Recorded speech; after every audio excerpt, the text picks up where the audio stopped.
안녕하세요. 즐거운 순간의 박대선입니다.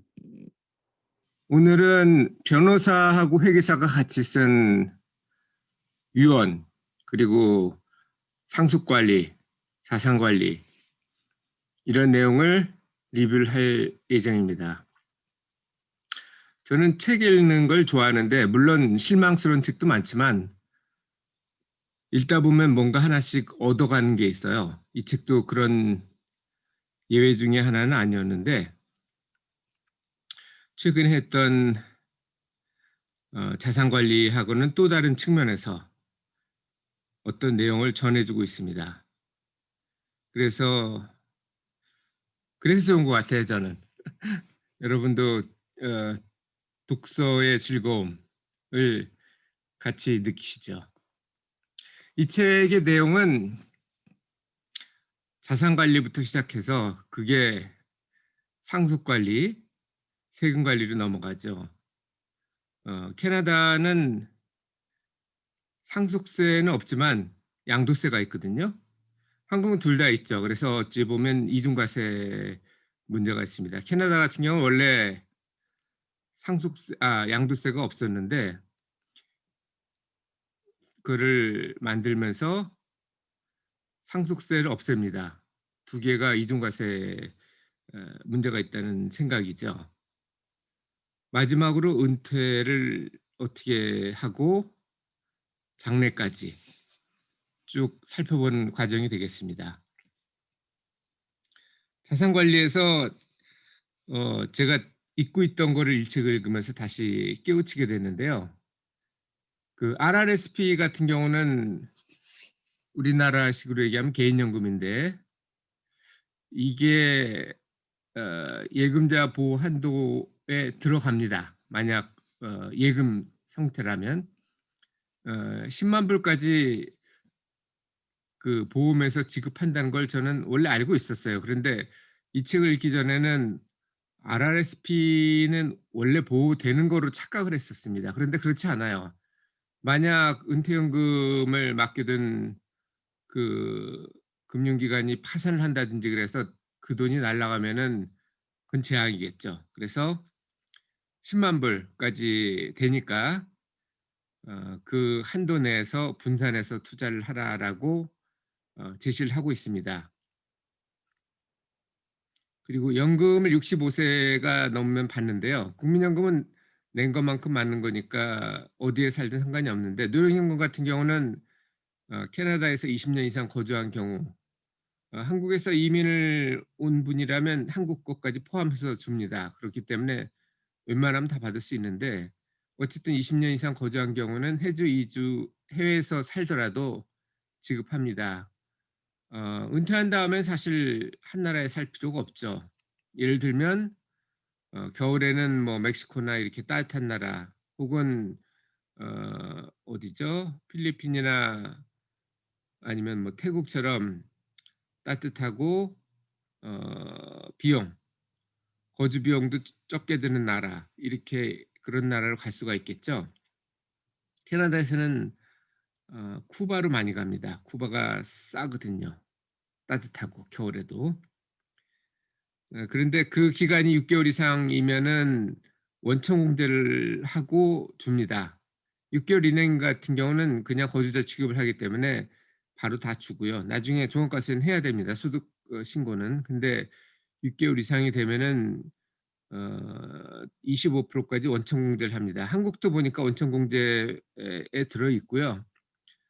미국이나 영국이 여기서 빠져 있는 거는 이해가 되는데 방글라데시나 뭐 이런 나라도 이게 빠져 있더라고요. 근데 나중에 생각해 보니까 이게 영연방 국가여서 그랬던 것 같습니다. 그러니까 조세 협약이 있는 경우 이걸 원천 공제 안 하게 돼 있는데 우리나라는 그렇지가 않고 이것뿐 아니라 나중에 전에도 제가 기부금 공제 때문에 한번 알아본 적이 있었는데 한국 대학은 하나도 없었습니다. 좀 아쉬운 부분이죠. 한국이 국력으로 따지면은 세계 10위권인데 이런 부분은 아직 좀 미비한 것 같아요. 저 같은 경우도 유언장을 제가 죽으면 집사람, 집사람이 죽으면 저 이렇게 서로 상호로 지정을 해놨는데 부부 같은 경우는 뭐 여행이나 이런 걸 같이 할 가능성이 높기 때문에 사고가 만약 나면 둘 다 같이 죽을 가능성도 있어요. 죽지는 않더라도 한 사람이 뭐 30일 일에 죽으면 비슷한 형태가 되겠죠. 그래서 유언장을 쓸 때는 항상 뭐 1차 상속자는 원하는 대로 쓰시되 2차 상속자를 추가로 지정을 하고, 그리고 상속도 30일 이상 더 살았을 경우로 이렇게 조건을 하는 게 좋다고 합니다. 아니면 2차 상속이 발생하고 여러모로 좀 복잡하겠죠. 참고로 제가 한국 연금 소득이 얼마까지 면세인지 알아보니까 770만 원 정도입니다. 여기 쭉 나온 것처럼 어 700만 초과에 대해서는 20%, 그 이하는 뭐 얼마 이런 식으로 누진해서, 누진이 아니죠. 이거는 오히려 역진이 되겠죠. 역진으로 해서 쭉 넘어가는데 어 어쨌든 연금이 770만 원 1 년에 이하면은 뭐 세금 낼 필요가 없고, 이상인 경우는 쪼끔 내셔야 될 것 같습니다. 다음은 상속 관리인데요. 자녀에게 만약 주겠다, 뭐 배우자인 경우는 상관이 없습니다. 어차피 상속세 이연이 되니까요. 상속세가 아니고 소득세죠. 근데 자녀 같은 경우는 그게 안 되니까 미리 교 보통주로 일반적으로 돼 있을 텐데 우선주로 이렇게 바꿔서 교환하는 형태가 좋습니다. 예를 들면 우선주 같은 경우는 그 발행가, 보통 뭐 우리나라식으로 하면 5천 원이죠. 5천 원 이상으로 올라가질 않아요. 우리나라는 좀 다른데 캐나다는 보통주는 가격이 오르거나 내립니다. 그 순자산 가치에 따라서. 근데 우선주는 그렇지 않아요. 어떻게 보면 채권 형태가 되는 거죠. 채권도 별로 바뀌질 않으니까요. 그런데 이렇게 주게 되면은 문제가 생길 수 있죠. 상속은 하고 싶은데 내가 통제도 그 자산도 하고 싶다 그러면은 이렇게 보통주 우선주를 교환을 하되, 자녀에게는 보통주 대신 의결권이 없는 거를 주고 자신은 의결권이 있는 우선주를 보유하면 됩니다. 우선주는 가격은 오르지 않지만 의결권이 있다면 그 회사에 대한 권한은 죽을 때까지 갖고 가는 거고, 상속하게 되면 그 우선주가 상속이 되니까 그 통제권도 자녀한테 넘어가겠죠. 대신 그 우선주를 발행했을 때 이후에 상속한 가격이 오른 부분에 대해서는 양도세를 낼 필요가 없습니다. 해외에서 증여나 상속을 받는 경우는 해외 신탁을 이용하면 더 효과적이라고 그러고요. 다만 신탁에 대해서는 저번에도 말씀드렸지만 설립할 때 6%, 자산의 6%, 그리고 매년 수익의 6%, 또 해산할 때 한 2.5%인가 그 정도 비용이 듭니다. 그래서 작은 금액이면은 상속 이든 증여든 신탁을 할 필요가 없죠. 그러니까 50만 불 이상인 경우만 고려하시면 됩니다.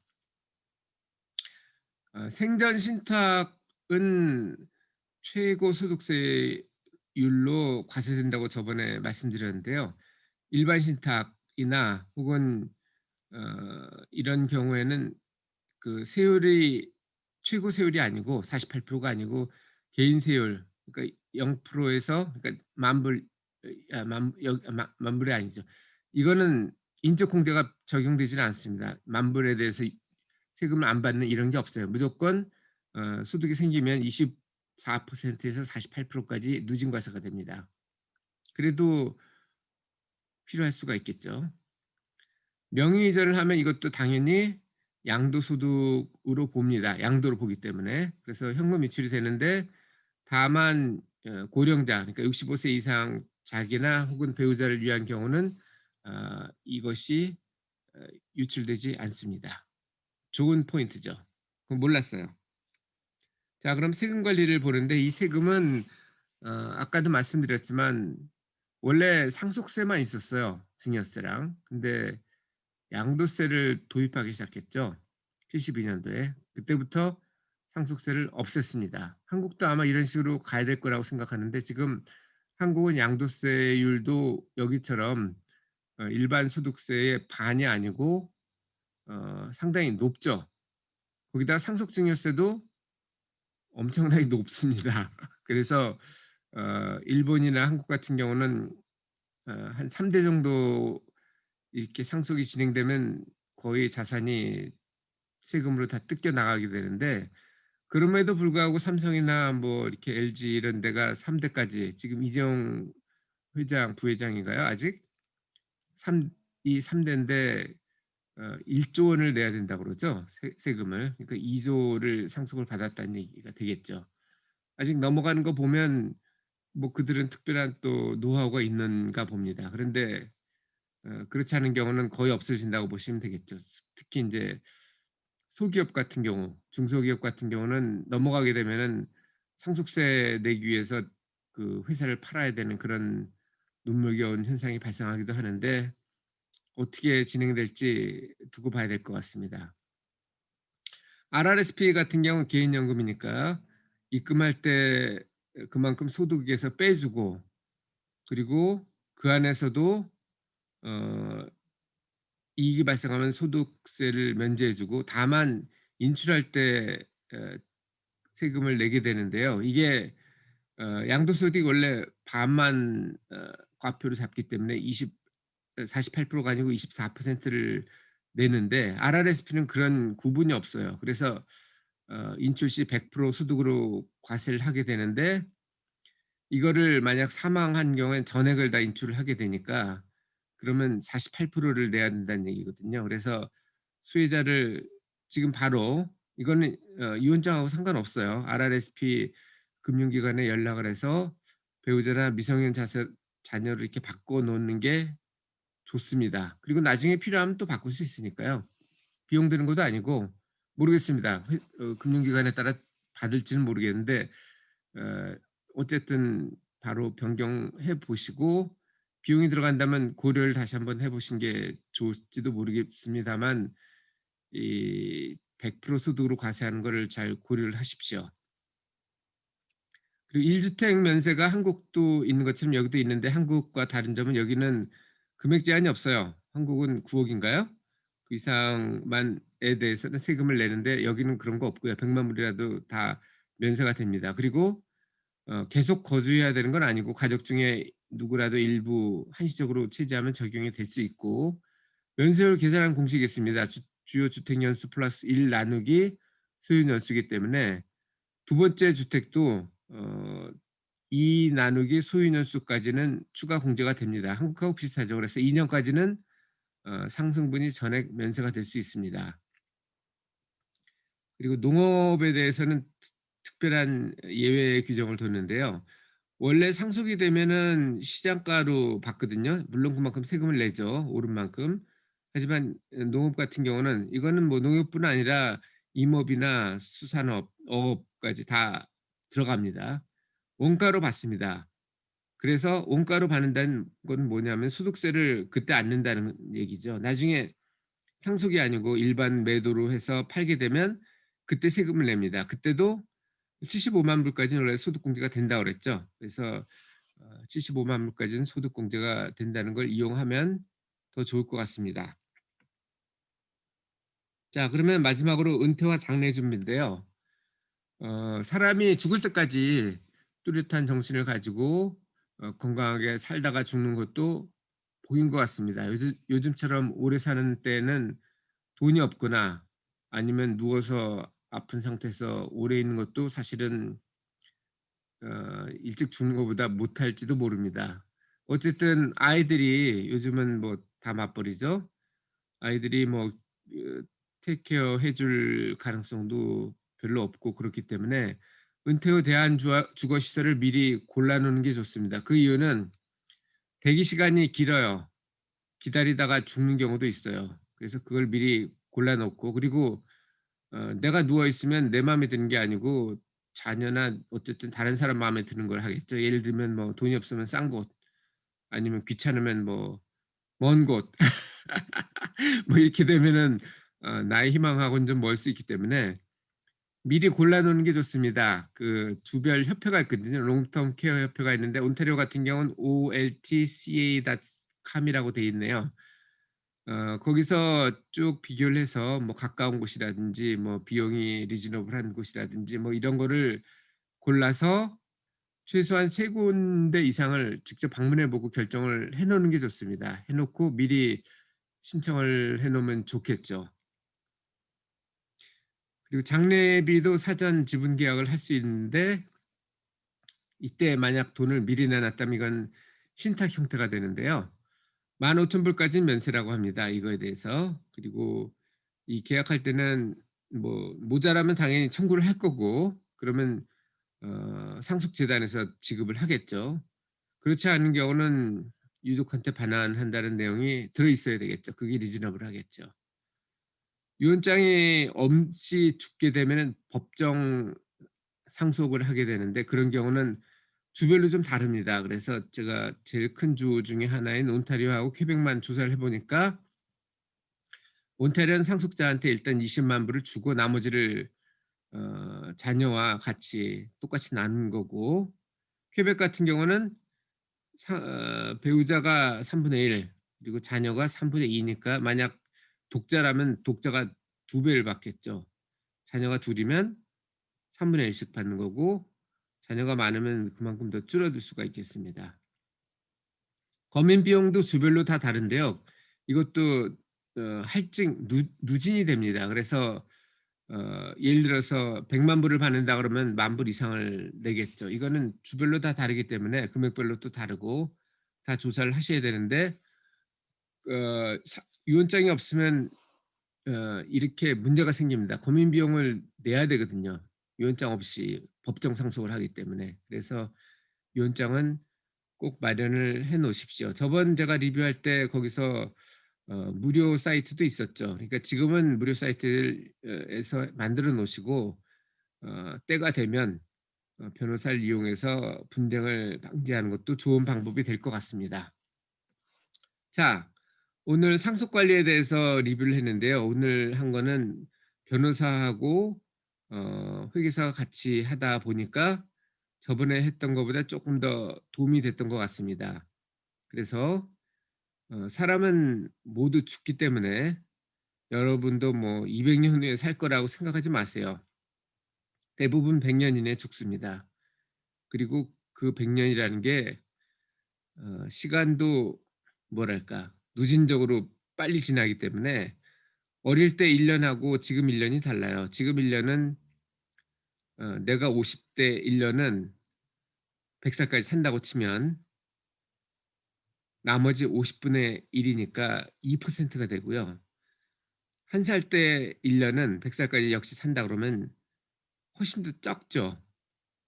그러니까 50살 때 1년이 50분의 1 밖에 안 됩니다. 훨씬 더 빨리 50배 빨리 지나가게 되니까 미루지 마시고 바로 지금 이 책을 읽으셔도 좋고 아니라면 최소한 아까 제가 말씀드렸던 것처럼 조인트 뱅 어카운트로 바꾸고 생활비 계좌는 그리고 RRSP 같은 경우 혹은 RRIF 같은 경우는 수혜자를 바꿔 놓고요. 그런 거 돈 드는 거 아니 뭐 좀 들 수도 있겠죠. 근데 조인트 어카운트는 돈 안 들고요.